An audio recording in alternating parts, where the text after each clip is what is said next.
Cursistas, espero que esteja tudo bem com vocês. Estamos na nossa quarta e última videoaula. Nesse tempo, vimos informações relacionadas à bioquímica estrutural e metabólica de maneira integrada. Vamos finalizar o metabolismo energético celular com um ligeiro apanhado na biologia molecular, disciplina que vocês estudarão nos próximos períodos, detalhando a bioquímica dos ácidos nucleicos. Vamos lá? Capítulo 13, Integração Metabólica. O metabolismo é composto por um conjunto de reações classificadas como catabólicas e anabólicas, que transformam moléculas e resultam da ação de sequências multienzimáticas, que, individualmente, catalisam passos seletivos e sucessivos de diversas vias.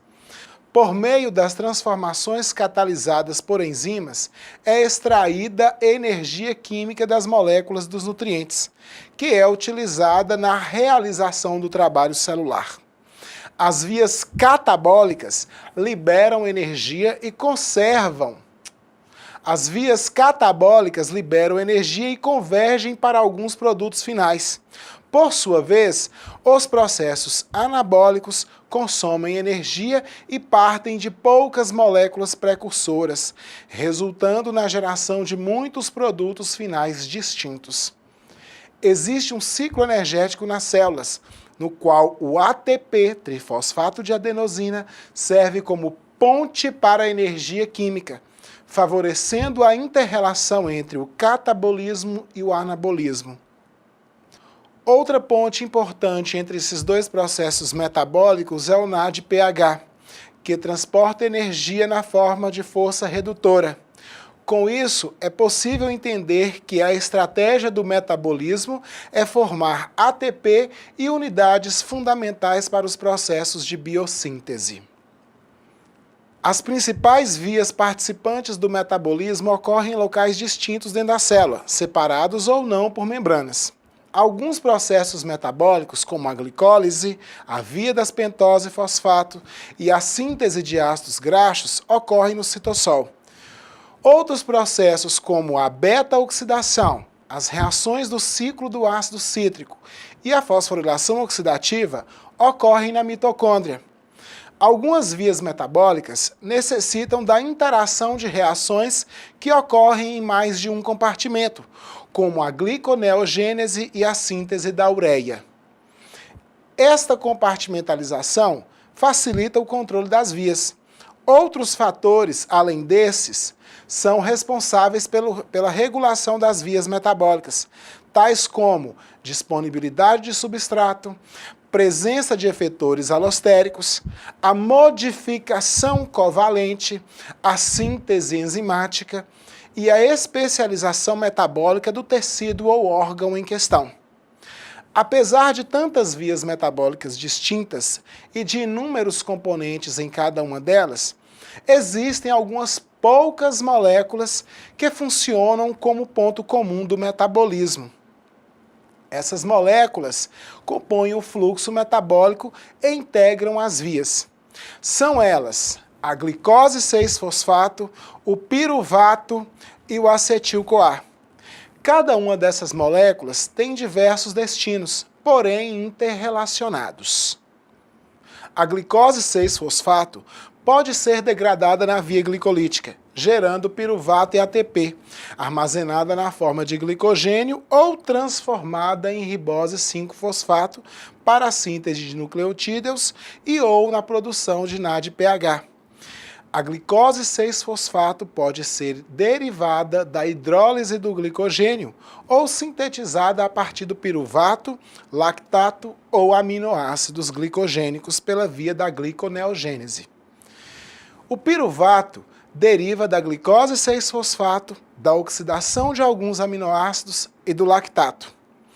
A redução do piruvato a lactato, catalisada pela enzima lactato desidrogenase, regenera o NAD+, e permite que a glicólise prossiga em condições de anaerobiose, ou seja, em baixas concentrações ou baixa pressão de oxigênio nas células.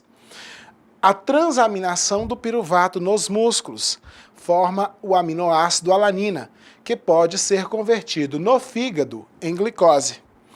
O lactato acumulado nos músculos é transferido para o fígado e sofre oxidação ou é usado como precursor da glicose.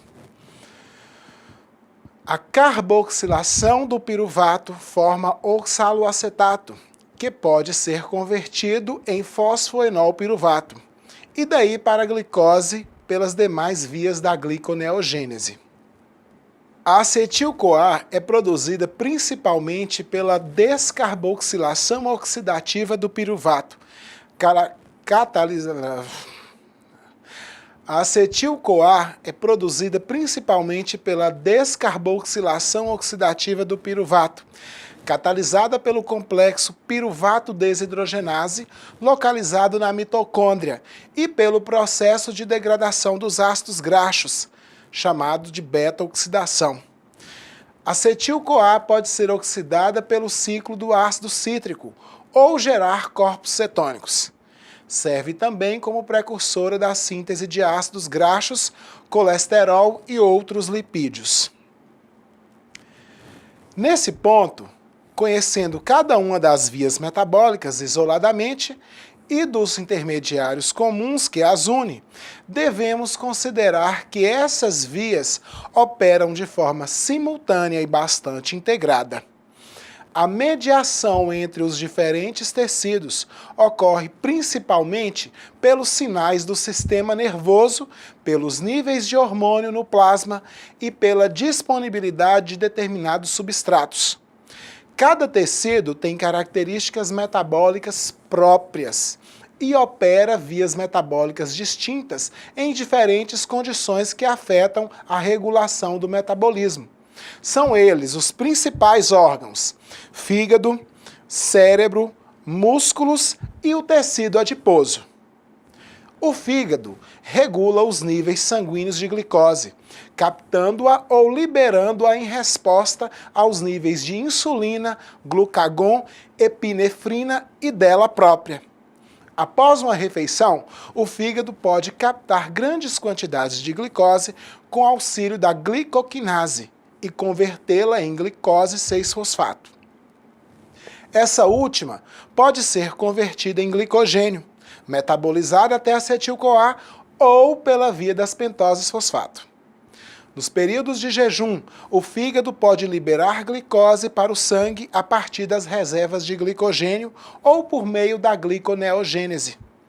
Ele também participa da regulação do metabolismo de lipídios.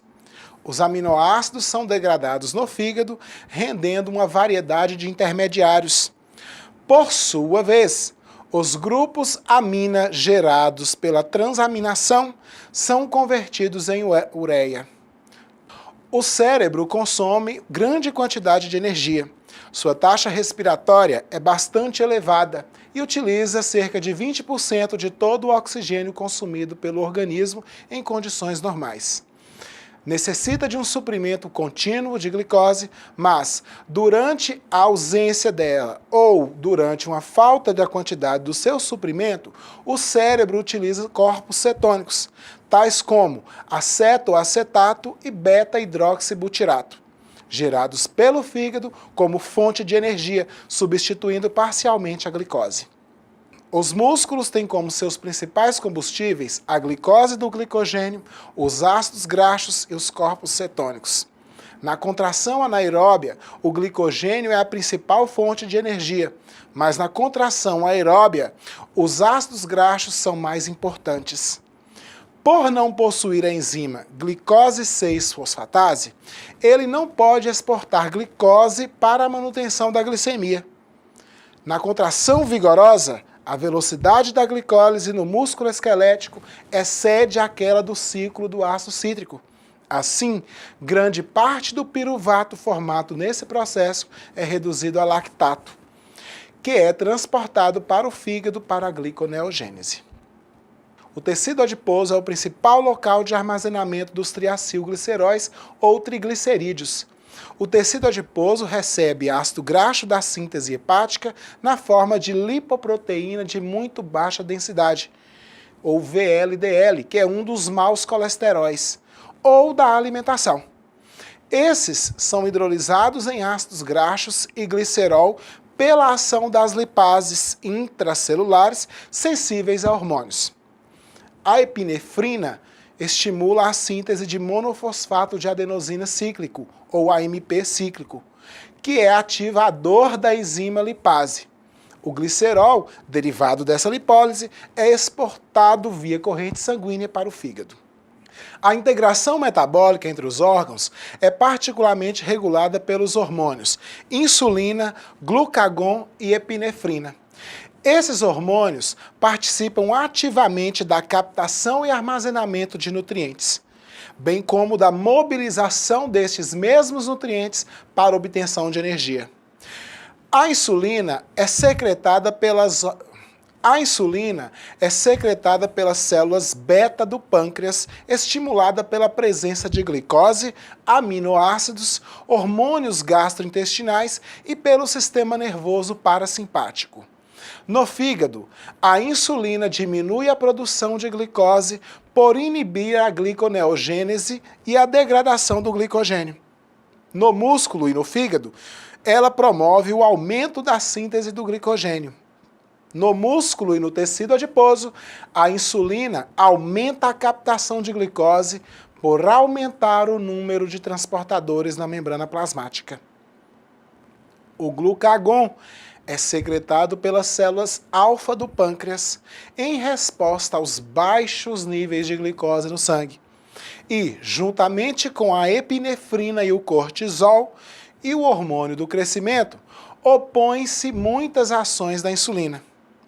Os efeitos mais proeminentes do glucagon no fígado são a ativação da glicogenólise e da gliconeogênese, bem como a inibição ou desativação da glicólise, colaborando para a manutenção ou equilíbrio da glicemia. Favorece também a oxidação hepática dos ácidos graxos e a cetogênese. A epinefrina é secretada pela medula das glândulas adrenais, em resposta ao estresse, ao exercício físico intenso, a um trauma ou pelos baixos níveis de glicose circulante. A epinefrina estimula a liberação de glucagon e inibe a liberação de insulina. Tem efeito semelhante ao do glucagon, mas seu efeito glicogenolítico é mais acentuado no músculo que no fígado. Os tecidos agem e reagem conforme as alterações às quais são submetidos. Isso inclui variações no estado alimentar, variações de ordem emocional, bem como a presença de patologias ou doenças. Nesses casos, o organismo submete-se a um estado no qual sofre adaptações metabólicas pertinentes que convergem para a manutenção da homeostasia, quer dizer, que convergem para manter o nosso equilíbrio interno. Adaptações metabólicas na ingestão de alimentos. Ao nos alimentarmos fartamente, ocorre aumento da concentração de aminoácidos e glicose, decorrentes do processo de digestão e absorção intestinal desses. Os lipídios são absorvidos na forma de quilomicrons e pela circulação linfática alcançam os órgãos. Essa condição estimula a liberação de insulina, que promove o armazenamento de nutrientes e a síntese proteica. Estimula a síntese de glicogênio hepático e muscular, além de inibir a gliconeogênese hepática. Nessa fase, o glicogênio é armazenado pelo fígado e pode ser usado para todos os períodos de jejum. Adaptações metabólicas no estado de jejum. Algumas horas após a refeição, a glicemia começa a diminuir e promove diminuição da liberação de insulina e um aumento na secreção do glucagon.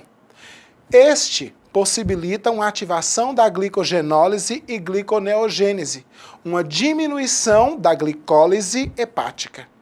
Esses efeitos somados contribuem para a normoglicemia, Com a queda da insulina, ocorre uma diminuição no influxo de glicose para o interior das células musculares e adiposas, disponibilizando ainda mais glicose no sangue, e que pode ser destinado aos tecidos estritamente glicose dependentes. Na verdade, as reservas de glicose se esgotam apenas em um dia. Mesmo assim, o nível de monossacarídeo circulante, ou seja, de glicose, é mantido por esses processos. Como é necessária a manutenção da glicemia e, ao mesmo tempo, a necessidade de preservação das proteínas do músculo, os ácidos graxos e corpos cetônicos passam a serem utilizados como importantes fontes de combustível. O glicerol, derivado da degradação dos triacilgliceróis, também pode ser utilizado como precursor da glicose. Adaptações metabólicas no exercício físico. Nos exercícios físicos anaeróbios, como em uma corrida de 100 metros, por exemplo, o músculo retira nos primeiros segundos energia do ATP, da creatina fosfato, e também da glicólise, derivada do glicogênio muscular. Nessas condições, por exemplo, ao percorrer 100 metros em 10 segundos, o nível de ATP no músculo e o nível de creatina fosfato caem. A glicólise anaeróbia faz com que o nível sanguíneo de lactato suba, favorecendo o abaixamento do pH sanguíneo de 7,42 para 7,24. Essa condição não pode ser mantida por longos períodos, de forma que outras fontes energéticas são requeridas.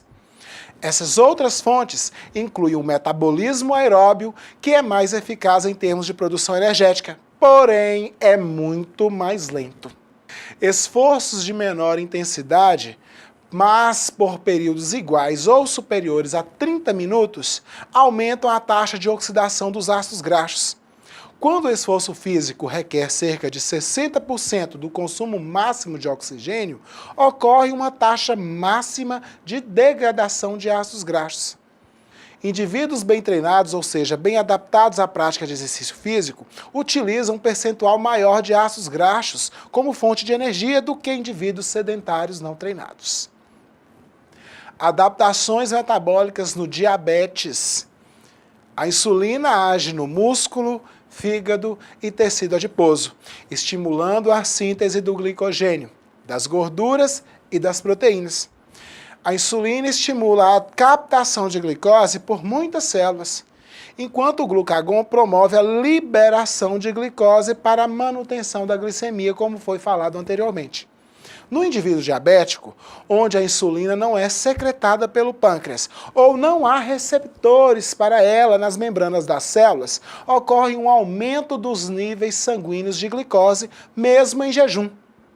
Há também uma elevação na hidrólise dos triacilgliceróis, oxidação de ácidos graxos, gliconeogênese e formação de corpos cetônicos, podendo levar à cetoacidose.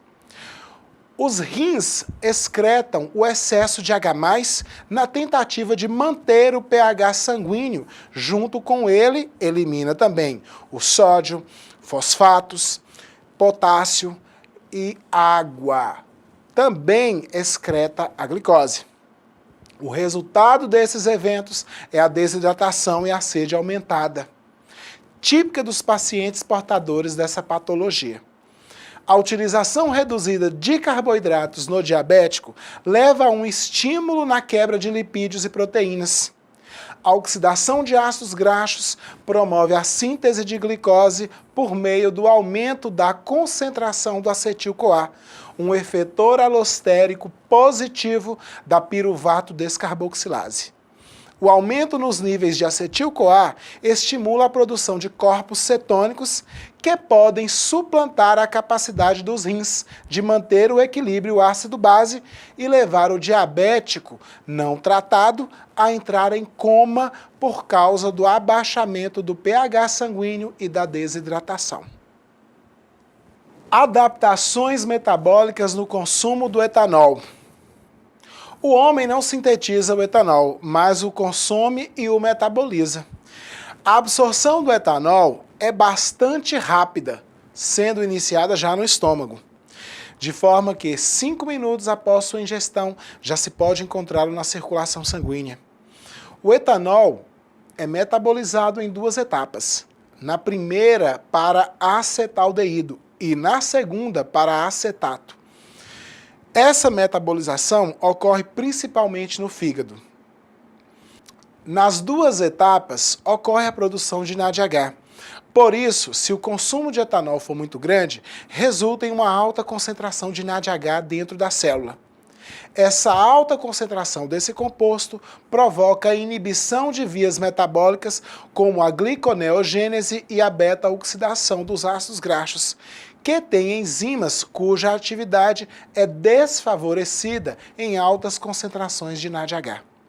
No jejum, essa situação favorece a hipoglicemia e o aumento de triacilgliceróis no fígado, estado conhecido como fígado gorduroso ou esteatose hepática. O fígado dos indivíduos que consomem sistematicamente grandes quantidades de etanol pode desenvolver, além da esteatose, a hepatite e a cirrose hepática. Em termos energéticos, o etanol pode render algo em torno de 7,1 quilocalorias por grama quando oxidado. O acetato derivado do metabolismo do etanol pode ser transformado em acetil-CoA, que é oxidado a CO2 e H2O, mediante as reações do ciclo de Krebs e a cadeia transportadora de elétrons na mitocôndria. Capítulos 14 e 15, metabolismo de ácidos nucleicos e síntese proteica.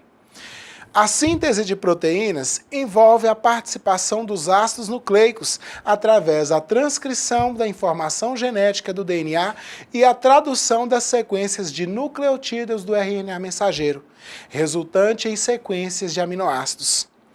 Além do gasto de energia, tanto a síntese de RNA mensageiro como a de proteínas requer informação, conhecida pelos moldes de polinucleotídeos. Durante a síntese de uma proteína, a informação é transferida. Durante a síntese de uma proteína, a informação é transcrita do DNA para o RNA mensageiro e então traduzida desse RNA em proteína. Essa importante generalização é conhecida como dogma central da biologia molecular. A sequência de nucleotídeos do RNA mensageiro determina a ordem dos aminoácidos numa proteína. O código genético é a relação entre a linguagem que traduzirão 20 aminoácidos e a linguagem de 4 letras dos ácidos nucleicos, que são as letras das suas bases nitrogenadas formadoras: adenina A, uracila U, guanina G e citosina C. As regras relacionadas à sequência do RNA mensageiro, as regras relacionando a sequência de RNA mensageiro à sequência de aminoácidos nas proteínas são essencialmente as mesmas em todos os seres vivos. Cada aminoácido de uma proteína é especificado por uma sequência de RNA mensageiro de 3 nucleotídeos, que são designados pela palavra códon. Os códons no RNA mensageiro são sequenciais, contíguos e não apresentam sobreposições, ou seja, eles não se dobram um em cima do outro. O código genético apresenta o que se chama de degeneração. Quer dizer, a maior parte dos aminoácidos pode ser especificada por mais de um códon. Mas cada códon especifica não mais do que um aminoácido. 4 códons têm significados especiais, são os códons de parada da síntese proteica. A sequência AUG, adenina, uracila, guanina, na extremidade 5' codifica o início da síntese da proteína com o aminoácido metionina. As sequências UAG, UAA e UGA, por outro lado, sinalizam o término da tradução. Esses códons são muitas vezes chamados de âmbar, ocre e opala, respectivamente. A síntese proteica propriamente dita é precedida pela ligação dos aminoácidos a um RNA de transferência específico, chamados de RNA-T ou transportadores. Os RNAs T são carreadores de aminoácidos para a síntese das proteínas. Todos eles têm a estrutura em forma de folha de trevo e apresentam sítios de ligações no qual um desses sítios fará ligação com o aminoácido específico, para levá-lo ao local da síntese de proteínas na célula. A síntese de polipeptídeos dirigida pelo RNA mensageiro é catalisada pelos ribossomos, que são partículas citossólicas complexas formadas por subunidades, 2 por sinal. Essas são subunidades designadas pelos seus coeficientes de sedimentação, S, ou seja, unidades Svedberg, que estão em função principalmente da massa molecular dessas estruturas. Essas subunidades são 50S e 30S, ou seja, 50 Svedberg e 30 Svedberg em procariotos e 60 Svedberg e 40 Svedberg em eucariotos. A unidade menor contém o RNA ribossomal, um terceiro tipo de RNA, 16S nos procariotos e 18S nos eucariotos, e proteínas ribossomais. A tradução do RNA mensageiro dá-se por processos distintos que, resumidamente, possibilitam ao ribossomo a separação de suas subunidades associados a fatores como a hidrólise do GTP e a ocorrência de fatores de iniciação, que são os IF 1, 2 e 3, podendo o primeiro códon, A ou G, traduzir o aminoácido metionina. A partir daí, ocorrerá a ligação dos peptídeos um a um, à medida que esses forem traduzidos nesses ribossomos. Esse processo finaliza quando um dos códons de parada se localizam no sítio aminoacil ou sítio A do RNA transportador. Muitas proteínas emergem do ribossomo prontas para funcionar. À medida que a cadeia polipeptídica se forma, ela vai se dobrando e no final terá atingido sua conformação nativa. Essa conformação nativa poderá ser reforçada pelo estabelecimento de ligações covalentes, como as pontes de sulfeto, por exemplo. Outras proteínas, no entanto, sofrem uma série de modificações pós-tradução.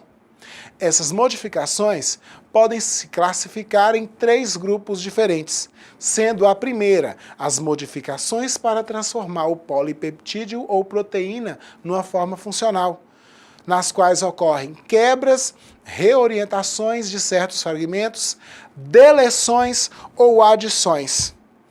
A segunda, a transferência física para outro compartimento, por exemplo, o citossol para a mitocôndria. E a terceira, a secreção para o espaço extracelular, com ou sem modificações prévias. As modificações podem ocorrer extracelularmente, as mais comuns são as glicosilações, que consistem na adição de resíduos de oligosacarídeos, que são carboidratos, principalmente nas proteínas destinadas a exercer seu papel na superfície celular. Ufa! Chegamos ao final de nossa última videoaula. Mas nosso encontro está apenas começando. Ainda temos muito o que discutir e aprender sobre bioquímica no nosso ambiente virtual, que será nosso hall de encontro. A bioquímica não é o bicho de 7 cabeças o quanto aparenta, pessoal, mas requer esforço, dedicação, bem como requer interpretação e aplicação de conhecimentos prévios já adquiridos por vocês em disciplinas anteriores. Mantenham-se sempre de cabeça erguida perante as dificuldades. Estou à disposição de vocês. Abraços e até a próxima.